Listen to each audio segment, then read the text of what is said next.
You need to ask yourself, members of the public, what are we doing to harden our own targets, to prevent ourselves from being robbed or breaking and stealing?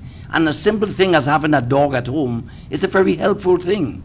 So how are we doing to harden our respective positions? And what are we doing to prevent ourselves first from becoming victims of crime? This was among Edvin Martin's last words of advice to the nation in his capacity as Commissioner of Police before proceeding on a pre-retirement leave on Thursday after an illustrious 37-year career, 5 of which he served as the nation's top cop. The former police chief warns against complacency, noting that times and circumstances have changed. Many people are still leaving their vehicles open and then complain they lost articles, personal items and otherwise.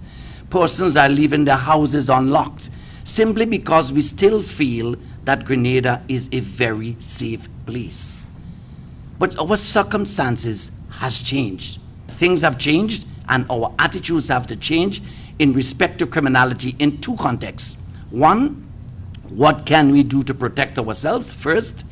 And secondly, how can we better partner with the police to ensure safer communities and societies?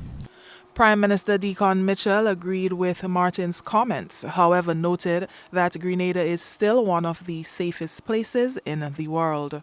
The whole of Grenada approach to ensuring that we minimize violent behavior and that we minimize criminal activity is important. And the points raised by Commissioner Martin in terms of ensuring that we do not become victims of crime is also important. And I think we need to emphasize and double down on that. But I certainly expect that the Royal Grenada Police Force, the government, and the wider public will work hand in hand to ensuring that we continue to make Grenada a safe place.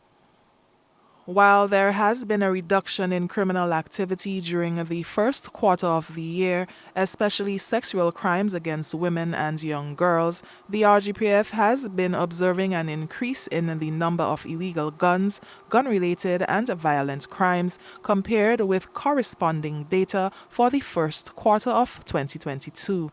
Officer in charge of the Eastern Policing District, Superintendent of Police Kenneth Gill, told reporters 19 illegal firearms have been confiscated for the year so far, 2 of which were involved in recent shooting deaths. According to Superintendent Gill, the RGPF has mounted several operations with plans to institute a team of officers to deal specifically with the issue of illegal firearms. We know to do that we also have to have persons trained and skilled to recover such firearms. So the Commissioner and the Executive are looking to form a team of officers just to deal with illegal firearms. Also, it doesn't just stop at Grenada, but the region are trying to form this team to see how best they could curb that situation.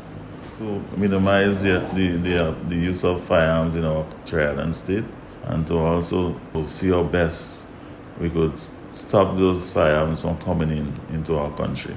So we do gun tracing also, firearm tracing, so we could get the originality of where these firearms come from. For GBN News, I'm Nisha Paul.